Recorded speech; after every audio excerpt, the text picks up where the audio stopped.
The rain came down hard over the industrial district of New Haven, Connecticut, turning the empty streets into rivers of cold gray water that rushed along cracked pavement and pooled in forgotten corners where no one ever looked twice. It was the kind of night that made sensible people stay indoors. The kind of night when the world seemed to shrink down to whatever warmth you could find and hold. Danny Kowalski pulled his collar up against the wind as he stepped out of the construction trailer, his boots splashing through puddles that had formed around the site entrance. At 42 years old, he had spent more than half his life working with his hands, building things that would outlast him, and he had learned to appreciate the simple rhythm of honest work, even when it meant locking up. Alone on a miserable November evening, the site was quiet now. All the workers gone home to their families, and Danny fumbled with the heavy padlock while rain dripped from the brim of his hard hat. He was thinking about the hot coffee Marie would have waiting for him, about the leftover pot roast in the refrigerator, about his daughter, Amy's basketball game tomorrow, ordinary thoughts for an ordinary man on an ordinary night. But then he heard something that made him stop and listen. It was a sound unlike anything he had ever encountered before. A low keening cry that seemed to come from the alley behind the portable toilets. It was not quite animal and not quite human. A mournful note that cut through the noise of the rain and made something tighten in his chest. Danny stood there for a moment, water streaming down his face, telling himself it was probably just a stray dog, or maybe a cat that had gotten itself trapped somewhere. He should just finish locking up and go home. Let animal control deal with it in the morning. Because it was cold and wet and he was tired and whatever. Was making that sound was not his problem, but Danny Kowalski had never been very good at walking away from things that were not his problem. He grabbed the flashlight from his truck and made his way toward the alley, his boots squelching in the mud. The beam of light cut through the darkness, illuminating dumpsters and scattered debris and the grimy brick walls of abandoned warehouses. And the crying sound grew louder as he approached. What he found huddled against the dumpsters made him stop dead in his tracks. The creature was about the size of a large German shepherd, but that was where any resemblance to anything familiar ended.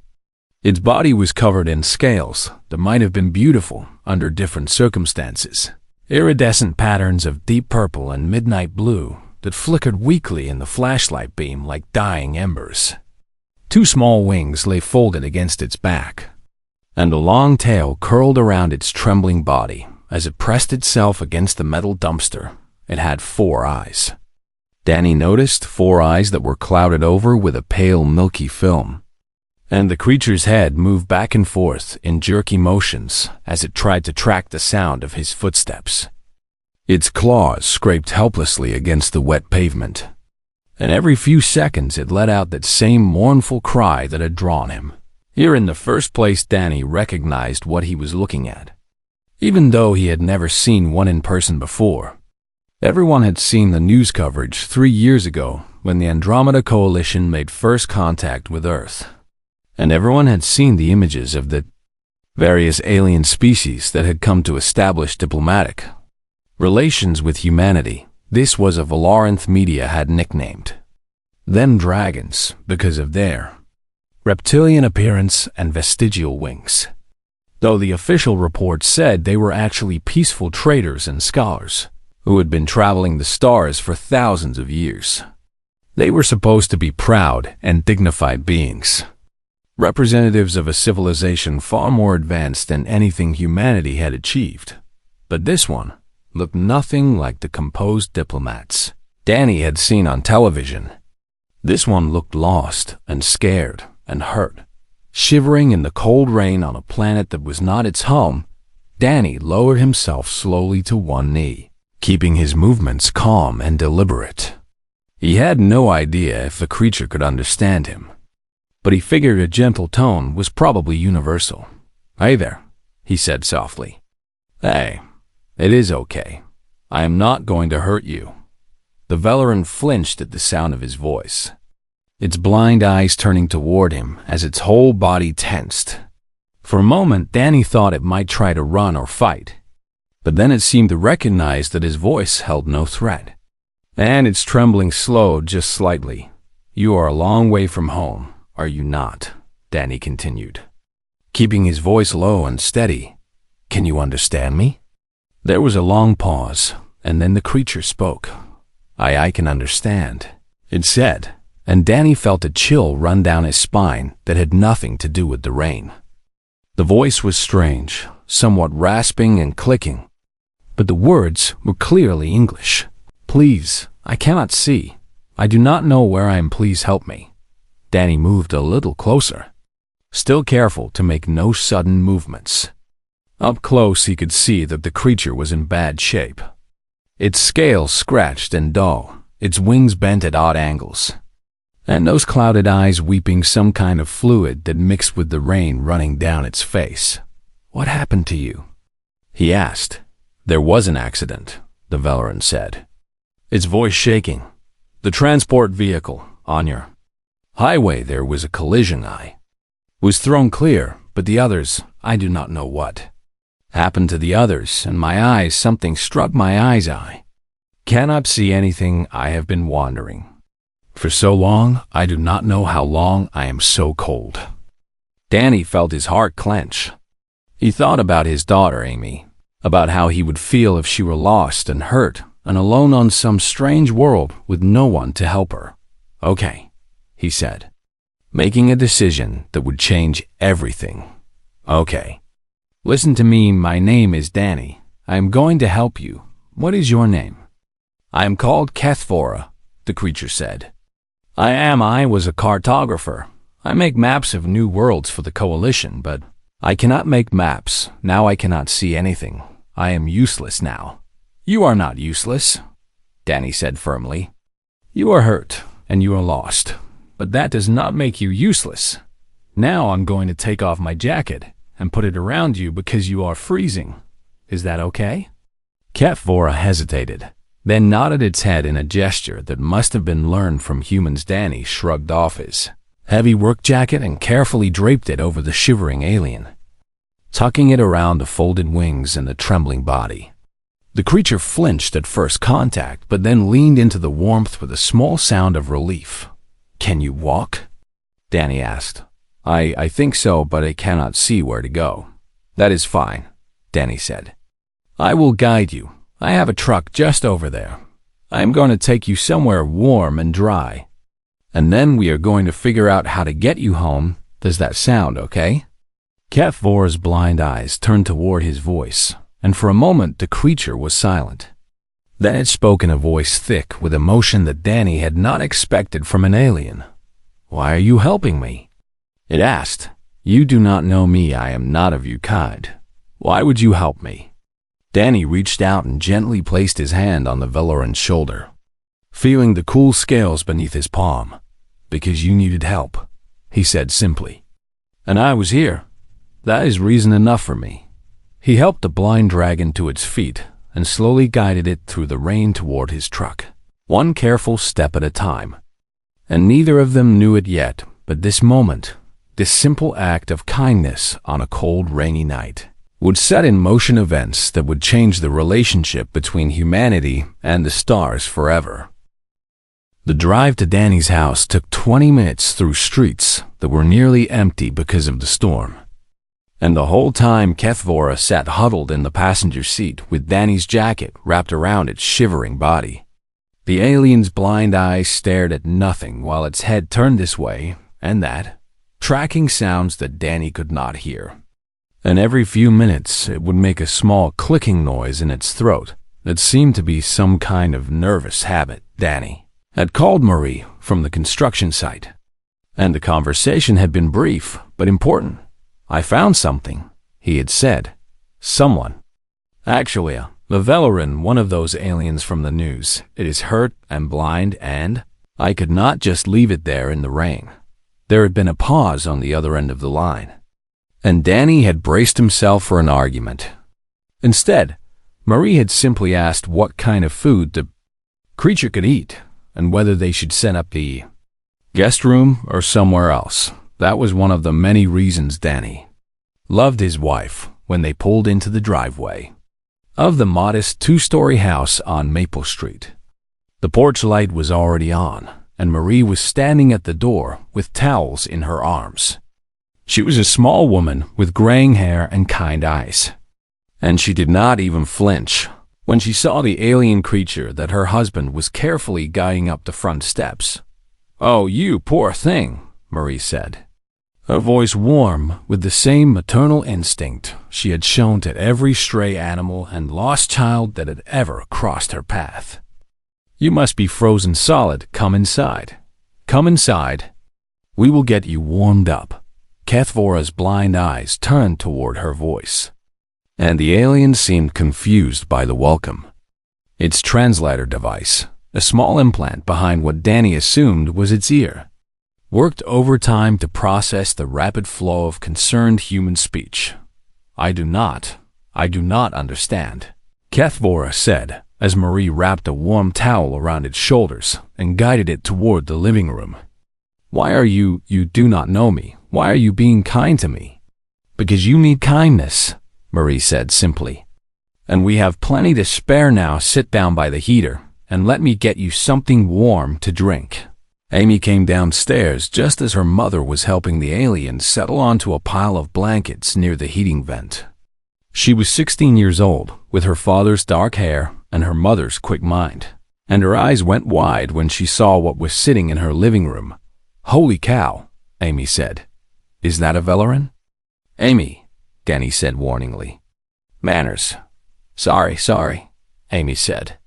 But she was already moving closer, her fear quickly replaced by intense curiosity. "I did a whole report on the Andromeda Coalition for my xenobiology class. You are a Velarin." "Right. I learned that your species comes from a planet called Velara Prime in the Andromeda Galaxy, and that you have been spacefaring for over 10,000 years. Is that true?" Kethvora turned its blind eyes toward the young voice, and something in its posture relaxed slightly. "Yes," it said. "That is true, though I have never met a human who knew so much about my people. I got an A on that report," Amy said proudly. "My teacher said I had excellent research skills. Oh, I am Amy, by the way. What is your name?" "I am Kethvora. I am a cartographer, or I was." Before my eyes were damaged, Marie returned with a mug of warm broth, and she knelt down beside the alien with the careful movements of someone who had spent years putting frightened creatures at ease. "I was not sure what you could eat," she said, "so I made some plain vegetable broth. Is that safe for your kind?" Kethvora sniffed the steam rising from the mug, its nostrils flaring slightly. "Yes, this should be safe. Thank you." The alien's claws wrapped around the warm mug, and it drank slowly, savoring the heat. Danny watched as some of the tension drained from its body, and he felt a small sense of satisfaction at having made the right choice. "I need to call the Velarin consulate," Danny said. "Let them know you are safe. Do you know the contact information?" "There is a diplomatic office in your capital city," Kethvora said. "Washington, I believe it is called. They should be able to arrange retrieval." Danny found the number online and made the call while Marie and Amy kept the alien company. The conversation with the consulate was frustrating, full of bureaucratic language and hold music and transfers to different departments. But eventually, he reached someone who seemed to understand the situation. "A retrieval team will be dispatched," the Velarin official said in clipped, formal tones. However, due to current scheduling constraints and the need for proper documentation, this process may take several weeks. Please ensure that Kethvora remains safe and contained until then." "Contained?" Danny said, his voice sharpening. "The subject should be kept in a secure location away from the general human population. We will compensate you for any inconvenience." Danny looked over at the living room, where Amy was describing human television shows to the fascinated alien while Marie prepared more broth in the kitchen. "I do not think containment will be necessary," he said. Kethvora is welcome to stay with us as a guest. Not a prisoner, take whatever time you need. There was a pause on the other end of the line. That is unusual, the official said. Most humans prefer minimal contact with our species. Well, I am not most humans. Call us when you are ready for pickup. He hung up and walked back to the living room, where Kethvora was listening intently as Amy explained the concept of pizza. They said it might be a few weeks before they can send someone, Danny announced. So it looks like you are stuck with us for a while. I hope that is okay. Kethvora's blind eyes turned toward his voice, and the alien was quiet for a long moment. I do not understand, it finally said. On my world, when someone is injured or disabled, they are sent to medical facilities where they are cared for by professionals. The idea of strangers taking someone into their home, treating them as part of their family unit, this is not something that happens on Valara Prime.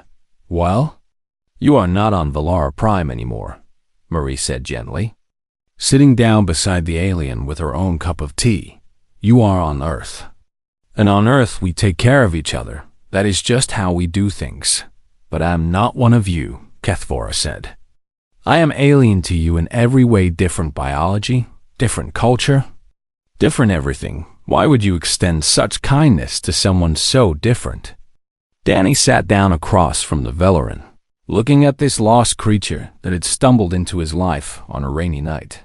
Let me tell you something, he said. I have been working construction for 25 years. And in that time, I have worked alongside people from every background you can imagine. Different countries, different languages, different religions, different everything. And you know what I learned? Kethvora shook its head. I learned that when you strip away all the surface stuff, everybody is pretty much the same underneath, Danny said. Everybody gets scared.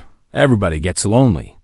Everybody needs help sometimes, and the thing that makes us human, the thing I am most proud of about my species, is that most of us will help a stranger in need without asking for anything in return. You being from another planet does not change that. The alien was silent for a long time, processing these words. You are very strange creatures, Kethvora finally said. But I think I'm beginning to understand why the Coalition has been so interested in your species. Amy grinned and held out a blanket she had retrieved from the closet. Does this mean you will let me interview you for my xenobiology extra credit project? Despite everything? Despite the pain and the fear and the confusion? Kethvora made a sound that Danny realized was laughter. I suppose that would be acceptable, the alien said, and just like that, the Kowalski family had a new house guest. The days turned into weeks, and slowly, carefully, Kethvora began to adapt to life in the Kowalski household. It was not easy, learning to navigate a world designed for creatures with 2 legs and forward-facing eyes. But the blind Velaran was determined, and the family was patient. Danny spent his evenings modifying the house in small ways that made a big difference. He attached textured strips to the walls and door frames so that Kethvora could feel the difference between rooms. And he set up small speakers that played different tones in different areas of the house so the alien could navigate by sound. He built a special ramp beside the porch steps and installed grab rails in the bathroom. And each modification was done with the same care and attention to detail that he brought to his construction work. You did not have to do all this, Kethvora said one evening as Danny finished installing a new handrail. I am only a temporary guest. Surely this is too much trouble. It is no trouble at all, Danny said. Wiping his hands on a rag, everyone deserves to feel at home. Even if home is only for a little while.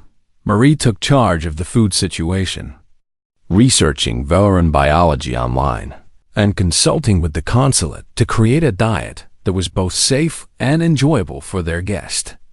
It turned out that Kethvora could eat most vegetables and some grains, but meat was toxic to Velaran systems. So, Marie learned to prepare separate meals with care and creativity.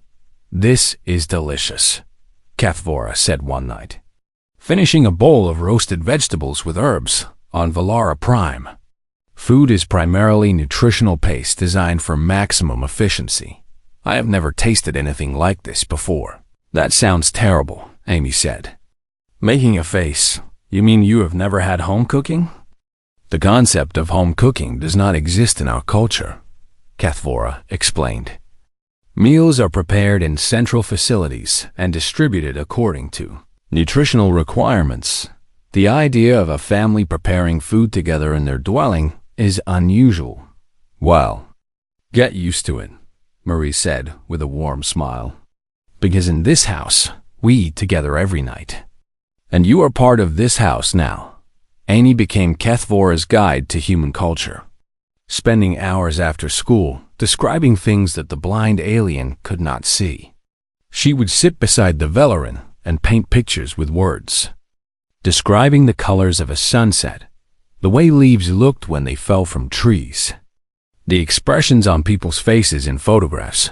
Tell me about music, Kathvora asked one afternoon. I have heard sounds coming from devices in your home, but I do not understand their purpose. Amy thought for a moment, then went to get her guitar from her room. She sat down and began to play a simple melody, her fingers moving over the strings with the skill of someone who had been practicing for years. Kathvora went very still. What is this? The alien asked when the song ended, its voice barely above a whisper. It is called music, Amy said.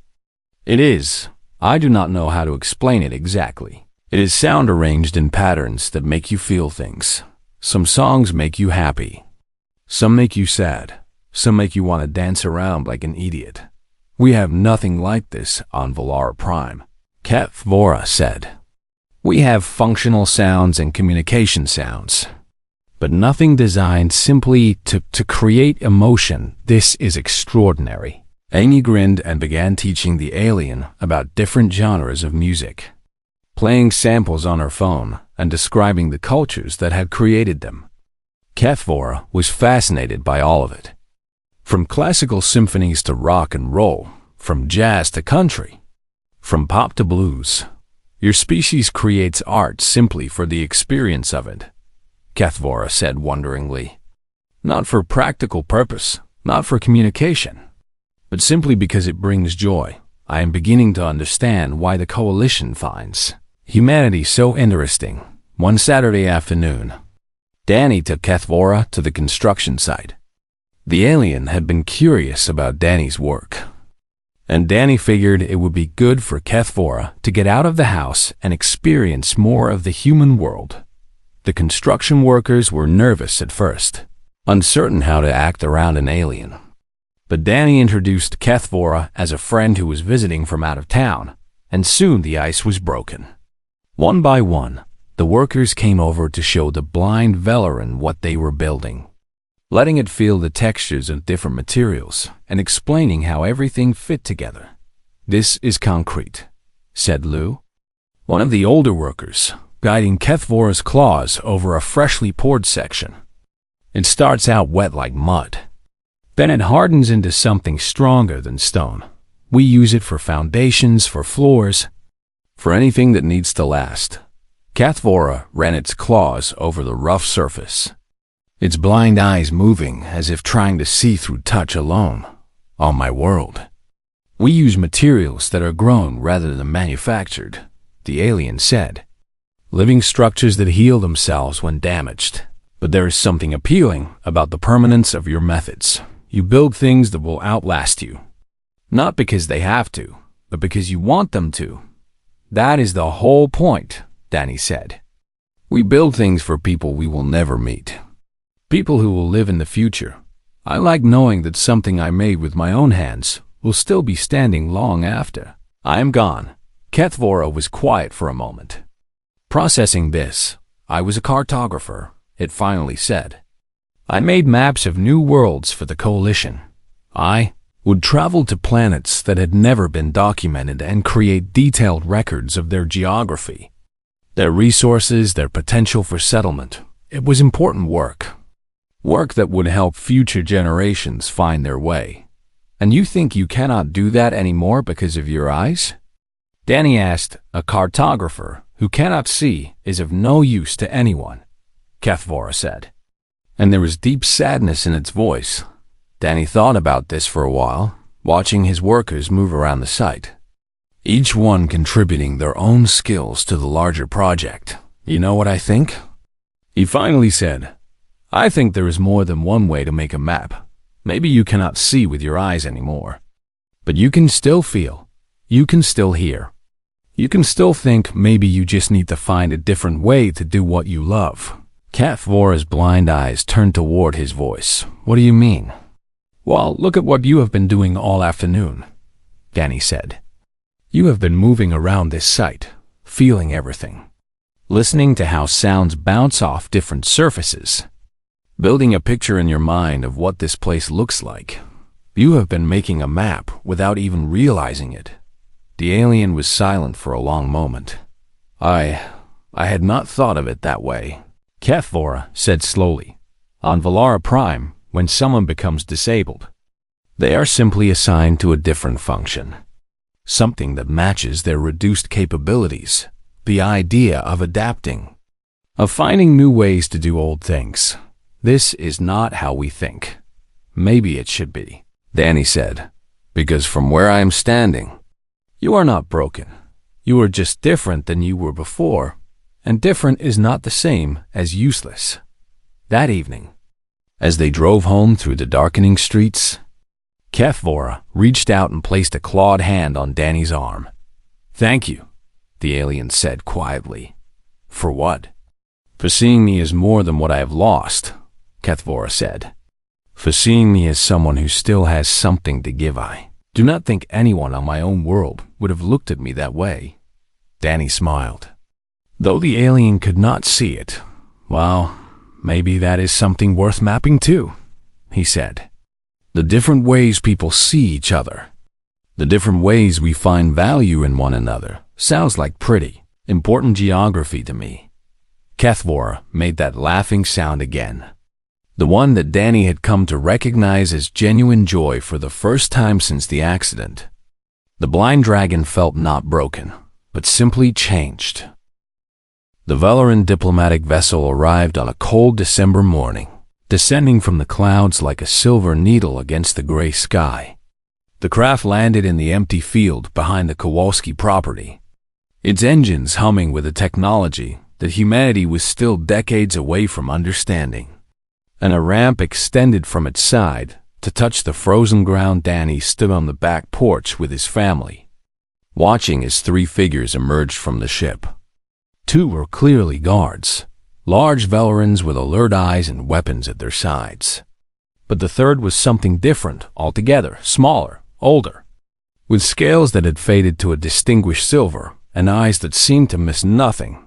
This was High Coordinator Sithravan, one of the most powerful diplomats in the Andromeda Coalition. She walked toward the house with measured steps, her guards flanking her, and Danny could not help but feel a little intimidated.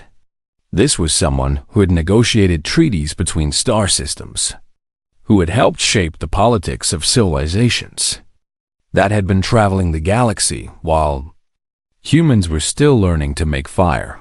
But he had faced down union bosses and building inspectors and his own mother-in-law. So he figured he could handle one alien diplomat. You are the human called Danny Kowalski, Sithravan said when she reached the porch. It was not a question. That is me, Danny said. You must be here for HFY. Indeed, the High Coordinator said.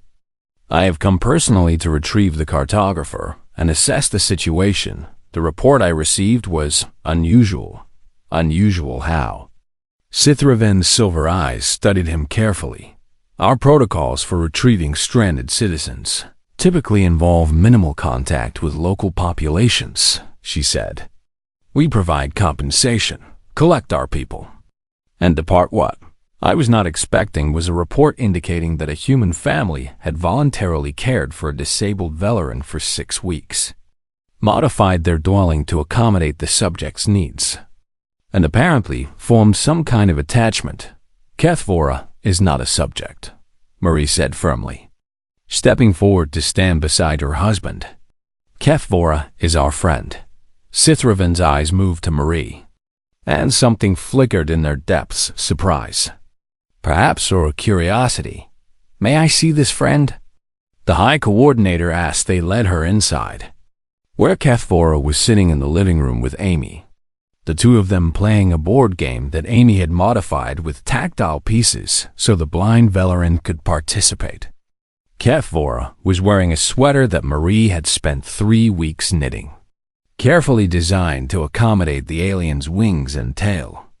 And there was a comfort in the young cartographer's posture that had not been there when Danny first found the creature shivering in the rain. High Coordinator, Kethvora said, rising to its feet. I was not told you were coming personally. The circumstances warranted my attention, Sithravan said, and her voice had changed somehow, become less formal, more genuinely curious.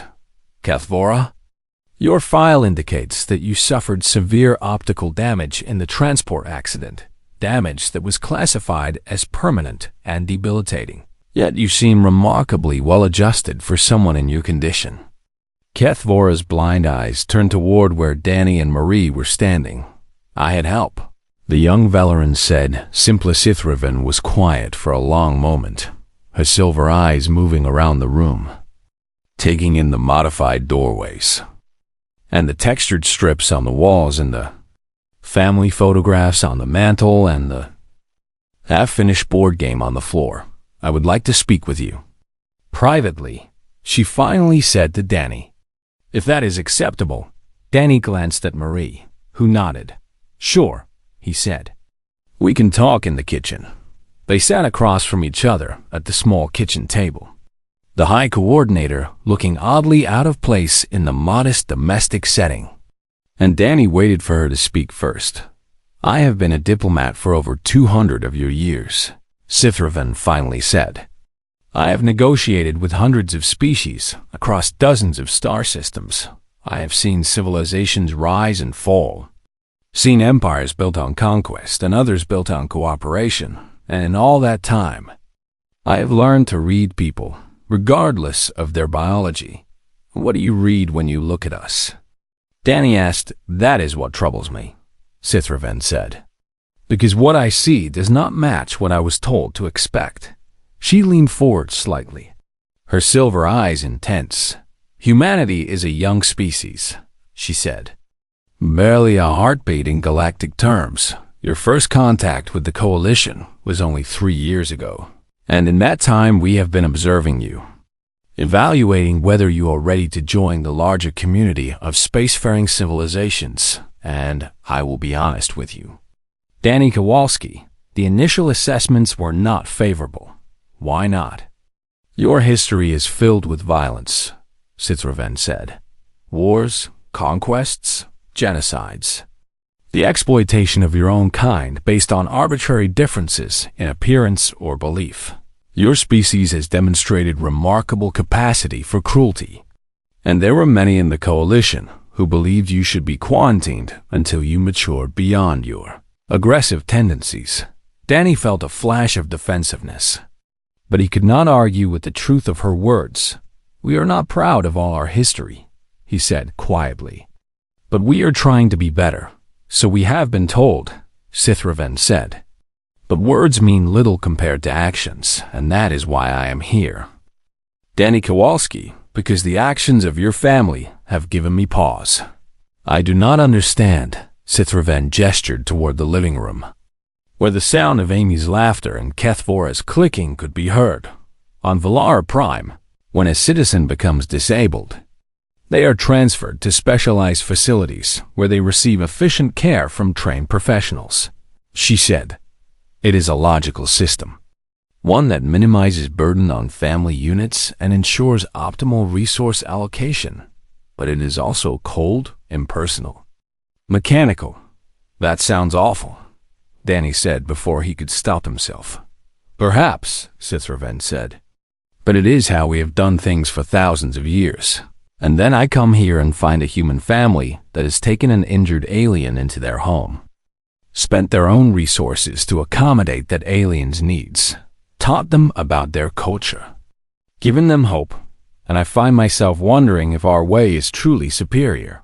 She paused, her silver eyes searching his face. "Why did you help Kethvora?" she asked. "I need to understand your motivation. What did you expect to gain?" Danny thought about the question, really thought about it, because he could tell that his answer mattered. "Nothing," he finally said. "I expected to gain nothing. I found a scared, hurt creature alone in the rain, and I could not walk away. That is all there is to it. But why?" Sithravan pressed. "Kethvora is not of your species, not of your family, not of your world, by every logical measure. Assisting the cartographer provided no benefit to you whatsoever. So why do it?" Danny leaned back in his chair and looked at this ancient diplomat who had seen so much yet understood so little. "Because it was the right thing to do," he said. "And because on my best days, that is who we are. That is who humans are. We see someone in need and we help. Even when there is nothing in it for us, even when it costs us time and money and effort, we help because that is what you do when you have the power to make someone's life a little better." Sithravan was silent for a very long time. "I believe I understand now," she finally said. And there was something new in her voice, something that sounded almost like respect. "The Coalition's assessment of humanity has been incomplete. We focus so much on your capacity for destruction that we failed to see your capacity for compassion." She rose from the table and looked toward the living room. "Kethvora may return home whenever the cartographer wishes," she said. "But I suspect that wish may be more complicated now than it was 6 weeks ago." Danny followed her gaze and saw his daughter hugging the blind Valoran, the two of them laughing at some shared joke. "Yeah," he said quietly. "I suspect you are right about that." The morning of Kethvora's departure was harder than any of them had expected. The silver Valoran vessel sat waiting in the field behind the house, its engines humming softly. And the Kowalski family stood on the back porch with their alien friend. None of them quite sure what to say. Amy was crying, though she kept wiping her eyes and insisting she was fine. Marie stood with her arm around her daughter, her own eyes bright with unshed tears. And Danny just stood there, looking at the creature he had found shivering in the rain 7 weeks ago, wondering how someone so alien had become such an important part of their lives. "I do not want to leave," Kethvora said quietly, "which is strange, because when I first arrived on your world, I wanted nothing more than to go home. But now home feels like a different concept than it used to. You can always come back," Marie said. "This door will always be open for you." "I know," Kethvora said. "And that knowledge, the knowledge that somewhere in this vast universe there is a family that considers me one of their own, that is something I will carry with me always." High Coordinator Sithravan stood apart from the family, observing the farewell with the same intense curiosity she had shown throughout her visit. She had spent the past few days interviewing each member of the Kowalski family, learning about human customs and values and the strange illogical kindness that seemed to be woven into their nature. "There is something I need to tell you before I go," Kethvora said, turning its blind eyes toward Danny. "Something I should have said days ago when you first found me in that alley, when you wrapped your jacket around me and spoke to me with such gentleness. I did not understand what was happening on Valara Prime. Strangers do not help strangers. Resources are not given freely. Kindness is not offered without expectation of return. That sounds like a lonely way to live." Danny said. "It is efficient," Kethvora said. "Or at least we thought it was. But now, I realize that something essential has been missing from our civilization for a very long time, something that you humans seem to understand instinctively." "What is that?" "Connection," Kethvora said. "The simple act of reaching out to another being and saying, 'I see you. I care about you. You matter not because of what you can provide, not because of your usefulness or your status, but simply because you exist. That is what you gave me, Danny Kowalski. and it is a gift beyond measure." Amy stepped forward and wrapped her arms around the alien, holding tight like she did not want to let go. "You better write to us," she said, her voice muffled against Kethvora's sweater. "Or call, or whatever it is you do out there in space. I want to know everything that happens to you. I promise," Kethvora said, returning the embrace awkwardly but warmly. "And I will send you star maps, real ones. Not the simple ones they give to new species. I will show you where Valara Prime is, where the great nebulae glow, where civilizations have risen and fallen over millions of years. I will share my galaxy with you." "That would be amazing," Amy said, finally pulling back. "You better not forget." "I could never forget," Kethvora said. "You are my first human friend. You will always be important to me." Marie stepped forward next, reaching out to adjust the sweater she had made, smoothing the fabric over Kethvora's wings. "You take care of yourself out there," she said. "Eat properly, get enough rest. Do not let anyone tell you that you are less than you are. And if you ever need anything at all, you come right back here." "Thank you," Kethvora said, "for everything, for the food and the warmth and the music and the laughter, for making me feel like I belonged." Finally, Danny stepped forward. He stood in front of the blind Valoran, this strange creature that had stumbled into his life and changed it in ways he was still beginning to understand. "I want to tell you something," he said. "Something I have been thinking about for the past few weeks when I found you in that alley. Cold and scared and blind, I did not see an alien. I saw someone who needed help, and in the weeks since then, living with you, learning about you, watching you grow and adapt and find new ways to be yourself, I have come to realize something important." "What is that?" Kethvora asked. "That the differences between us, between humans and Velarans, between any two people anywhere in the universe, those differences are real. But they are not the most important thing. The most important thing is how we choose to treat each other, whether we choose to see each other as strangers to be feared or as friends we have not met yet."